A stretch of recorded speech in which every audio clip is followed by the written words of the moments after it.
डॉक्टरों की दूसरे दिन भी जारी रही हड़ताल। चाचा नेहरू अस्पताल में बंद रही ओपीडी। जीटीबी अस्पताल में डॉक्टरों ने सिक्योरिटी बढ़ाने की मांग। डॉक्टरों का कहना है कि प्रशासन मांगों को नहीं सुनता तो जारी रहेगी हड़ताल। 19 अगस्त को मनाया जाएगा रक्षाबंधन का त्योहार। सुबह 7 बजे से लेकर दोपहर 12 बजे तक रहेगा शुभ मुहूर्त। रक्षाबंधन के दिन पाताल में रहेगा भद्राकाल।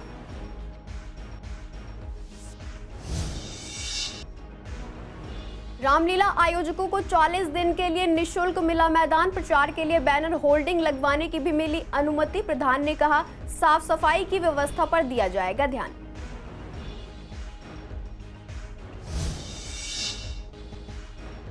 एक शातिर ऑटो लिफ्टर को पुलिस ने किया गिरफ्तार। आरोपी के कब्जे से 2 चोरी की स्कूटियां बरामद। आरोपी पर दर्ज है कई मामले।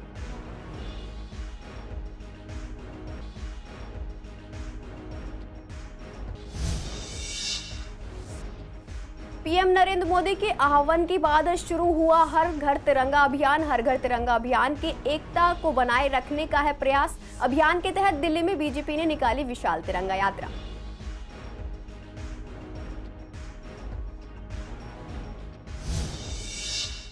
नमस्कार, आप देख रहे हैं सीसीएन लाइव। मैं हूं आपके साथ शिवानी तिवारी। स्वागत है आपका हमारे खास कार्यक्रम पूर्वी दिल्ली खास में। बुलेटिन की शुरुआत करते हैं कुछ अहम खबरों के साथ।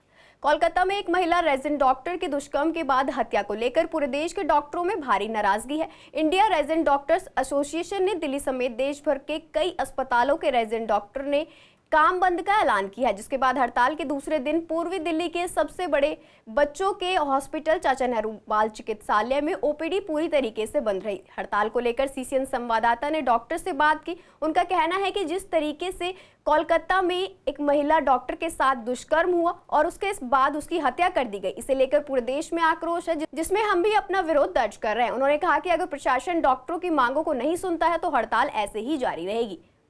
वहीं जीटीबी अस्पताल में भी प्रोटेस्ट जारी रहा, जिसमें आईएमए ईस्ट की प्रेसिडेंट डॉक्टर राधा ने समर्थन दिया और कहा कि हमें पूरी तरीके से सिक्योरिटी चाहिए और जिन्होंने अपराध किया है उसे सबसे सख्त सजा मिलनी चाहिए। साथ ही हेडगेवार अस्पताल में भी प्रोटेस्ट किया गया। अस्पताल की ओपीडी को बंद रखा गया और इमरजेंसी चालू रही। डॉक्टर का कहना था कि जब तक उस डॉक्टर को इंसाफ नहीं मिलता और प्रशासन हमारी मांगे पूरी नहीं करता तब तक यह प्रोटेस्ट जारी रहेगा। हालांकि कल प्रशासन से मीटिंग हुई थी, जिसमें उन्होंने रविवार तक का समय मांगा है। कोलकाता के एक medical college RG Kar medical college में वहाँ पे एक मेरे जैसे ही रेजिडेंट, जिसके लिए मुझे और ज़्यादा सहानुभूति है क्योंकि वो मेरी तरह ही डॉक्टर है। इतनी मेहनत करके उसने जो उपाधि अचीव करी, सबका इलाज करती थी, वो सबके इलाज के लिए उसने इतनी पढ़ाई करी, सिर्फ देश के लिए डॉक्टर थी, देश की रखवाली करने के लिए थी। पर उसी के साथ क्या किया गया, सिर्फ मर्डर और रेप करके मर्डर।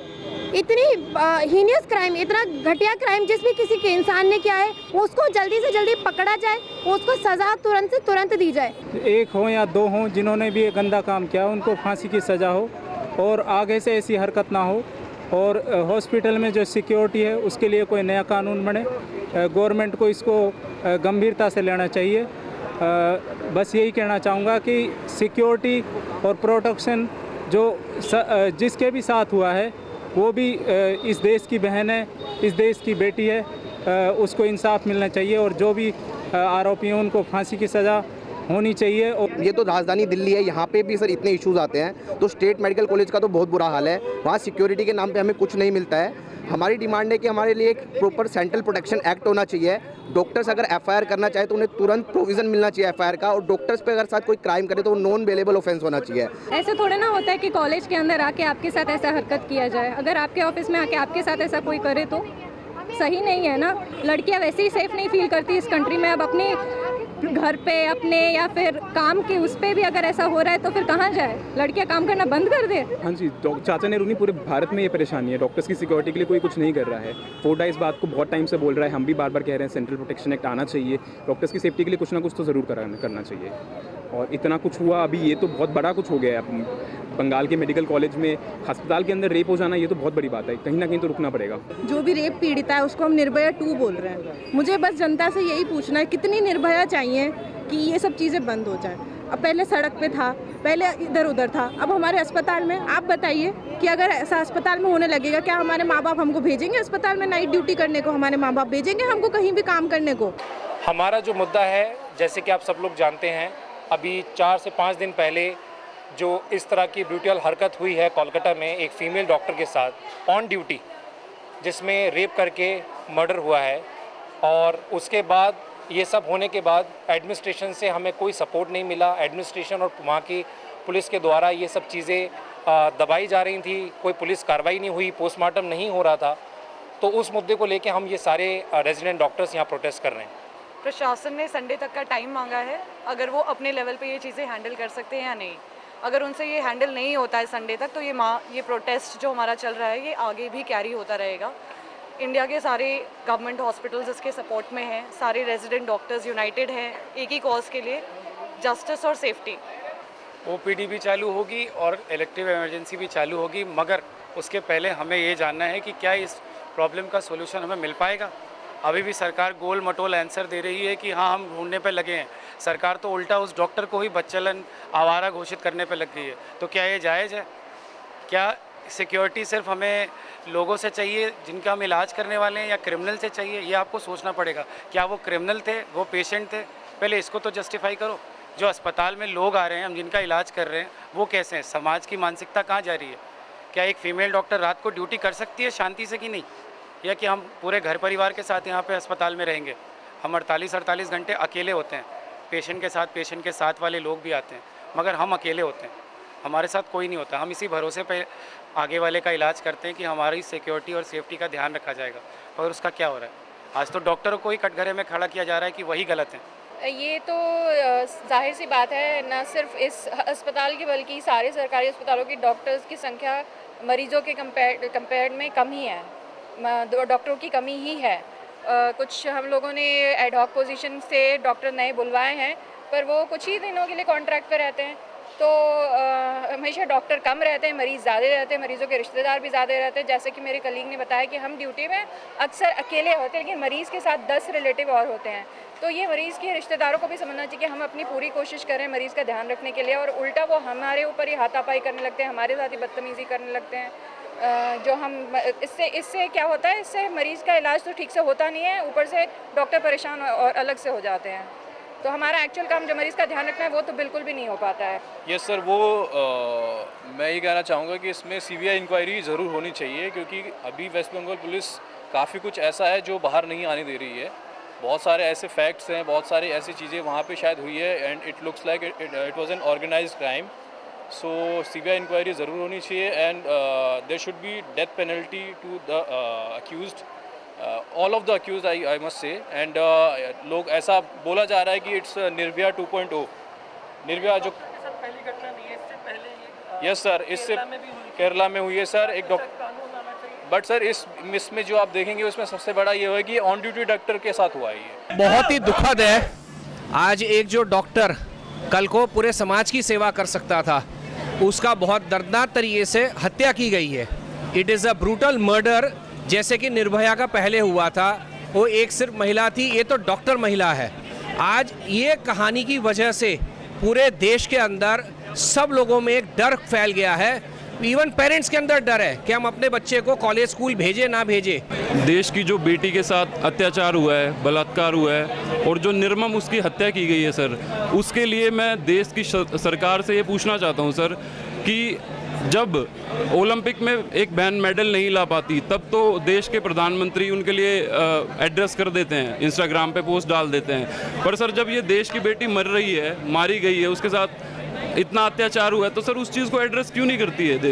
ये जो कांड हुआ है ये बहुत ही मिसहैप है। डॉक्टर के साथ साथ वो एक लड़की थी, उसके साथ रेप हुआ है, मर्डर हुआ है, और उसकी बॉडी को म्यूटिलेट किया गया, बहुत ही गंदे ढंग से किया गया है। और वो एक बंदा नहीं कर सकता है जो एक्सपोज किया जा रहा है कि एक कोई आया था वो करके चला गया।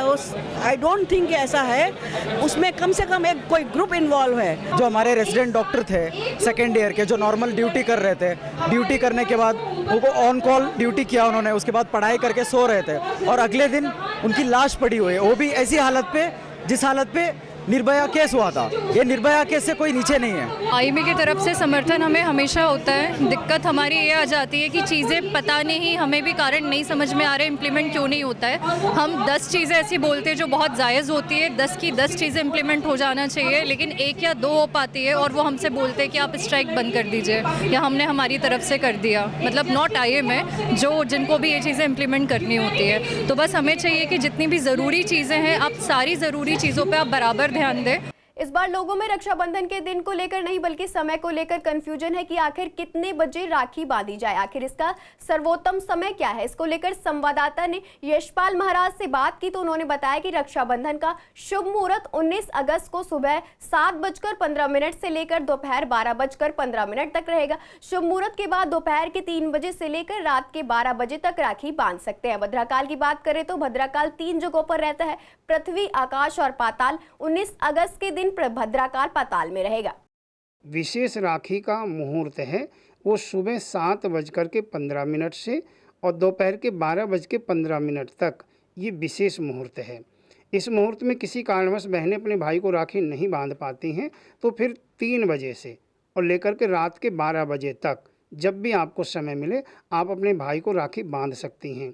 भद्रा का विशेष करके कहा गया है, भद्रायाम द्वयी कर्तव्य श्रावणी फाल्गुनी तथा। भद्रा में विशेष करके 2 कार्य नहीं किए जाते हैं, वो होते हैं श्रावणी और होलिका दहन।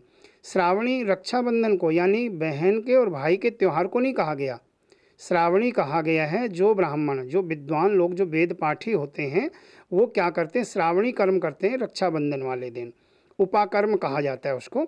और ये मुंडन संस्कार करवाते हैं, पंचगव्य का पान करते हैं, तीर्थ में स्नान करते हैं, पूरा वहाँ पे विधि के साथ में पूरा अनुष्ठान करते हैं और फिर जनेऊ अपना बदला करते हैं।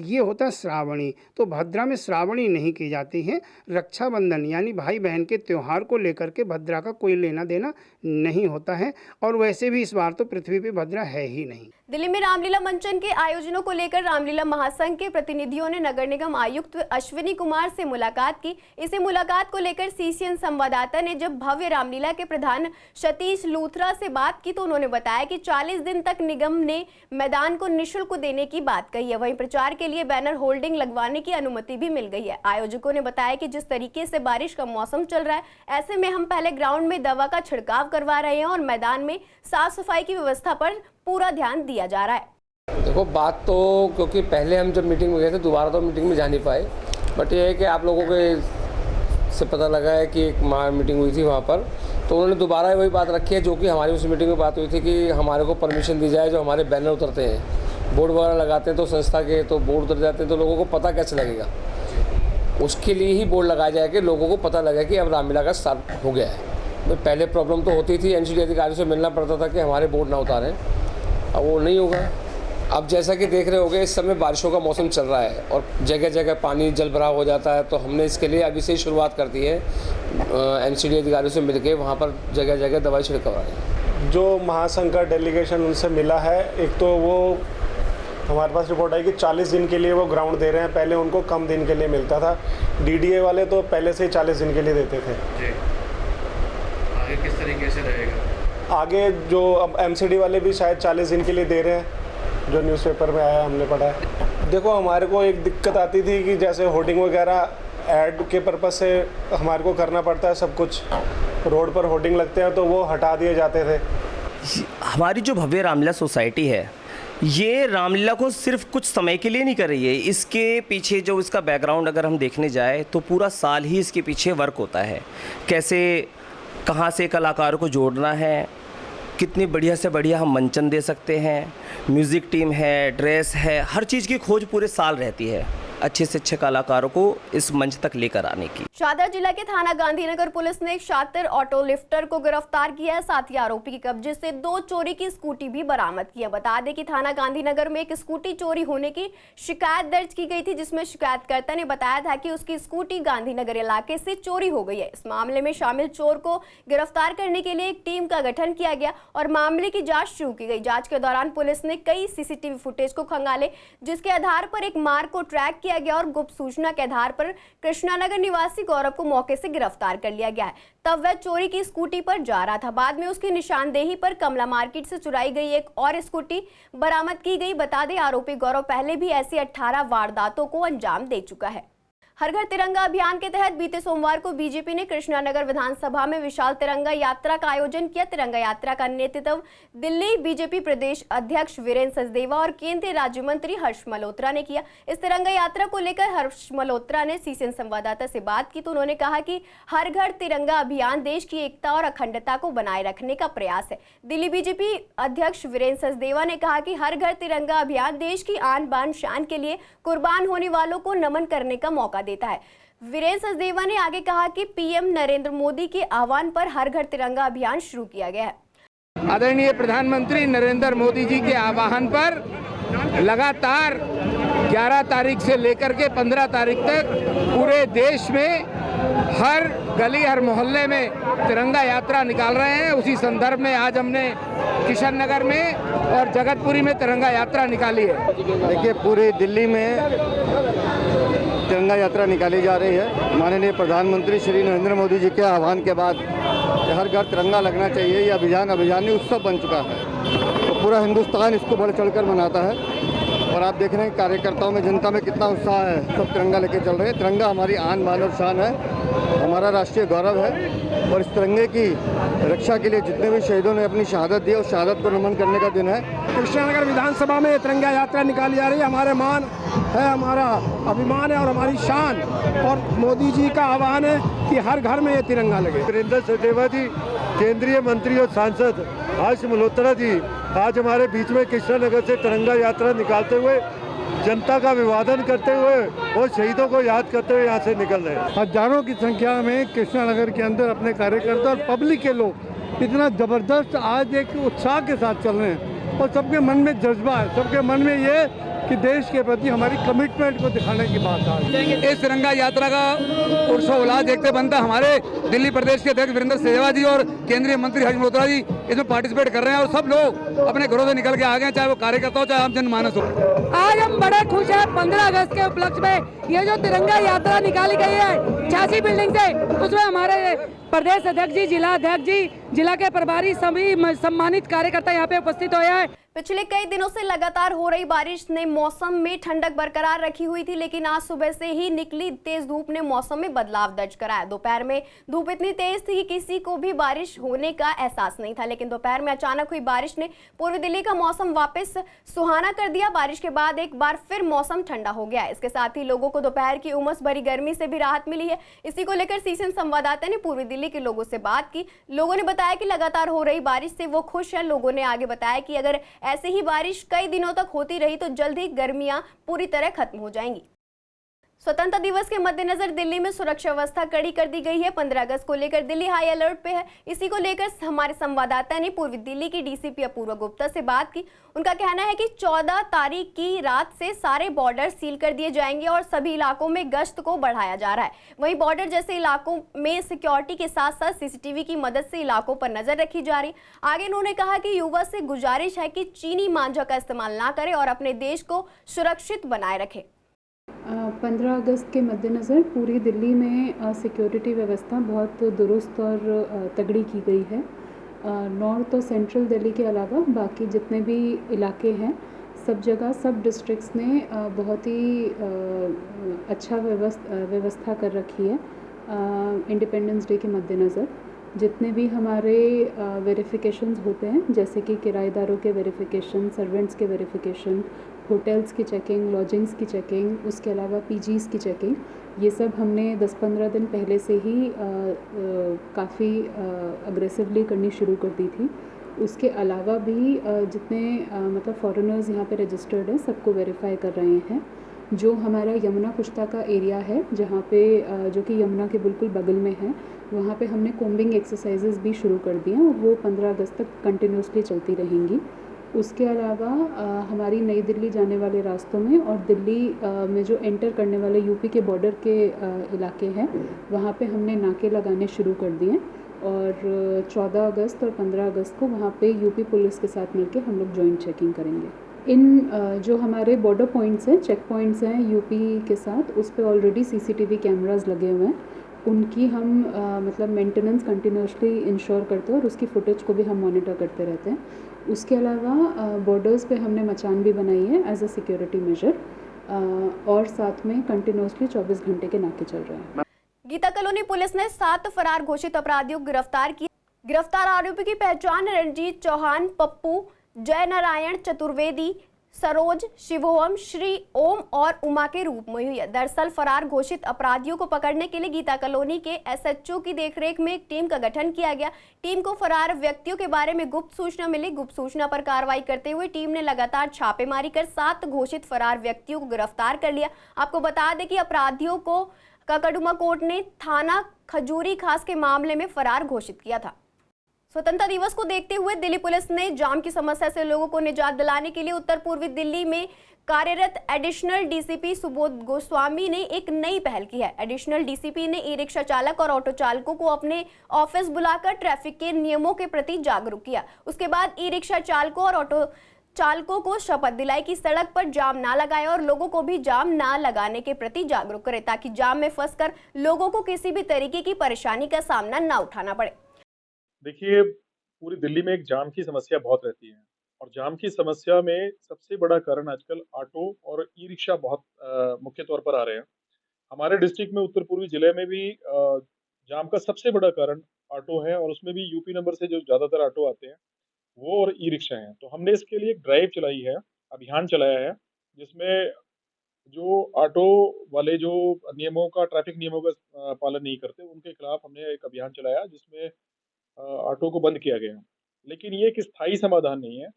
मेरा मानना है कि स्थायी समाधान के तौर पर ऑटो ड्राइवर्स को मोटिवेट करने की ज़रूरत है, अवेयर करने की ज़रूरत है। इसके लिए हमने आज डीसीपी ऑफिस में मैक्सिमम ऑटो ड्राइवर्स को इकट्ठा किया और उनको शपथ दिलवाई है।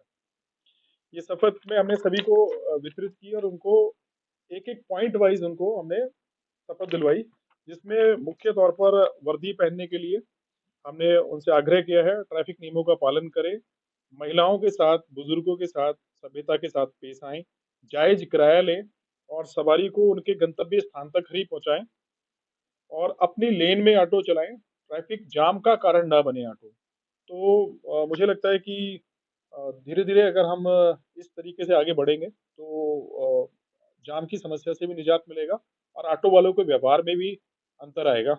हमने ऑटो वालों को इस विषय में ज़रूर संवेदनशील किया कि महिलाओं के साथ, बुजुर्गों के साथ, बच्चों के साथ विशेष रूप से संवेदनशील व्यवहार रखें और किसी प्रकार की कोई बदतमीजी ना हो। विशेष रूप से जब महिलाएं ऑटो में बैठी हों तो बिल्कुल भी म्यूजिक नहीं बजना चाहिए, जिससे महिलाओं को असहजता महसूस ना हो। जी, उन्होंने हमें इस बार बुलाया कि महिला, बुजुर्ग, इन्हें इनके जैक नहीं बजाया जाए और इन्हें तरीके से बिठाया जाए और वो रोड पे जाम नहीं लगाया जाए। इस बार बुलाया था डीसीपी साहब ने। जाम नहीं लगना चाहिए बैटरी के लिए, उसके लिए ऑटो वाले भी हैं, इनमें बैटरी वाले भी हैं, कोई तरीके से लगा ले तो कोई जाम नहीं लगेगा यहाँ पे। डीसीपी साहब से ये बात हुई है हमारी और ये पसंद करते और साउंड नहीं होना चाहिए हर गाड़ी में, बजना नहीं चाहिए। किसी को परेशानी हो, हार्ट की प्रॉब्लम है, सांस की प्रॉब्लम है, किसी को ये दिक्कत होती है, मगर मानता कोई नहीं है इसमें। फिलहाल के लिए बुलेटिन में इतना ही। ऐसी तमाम अपडेट्स के लिए बने रहिए सीसीएन लाइव के साथ।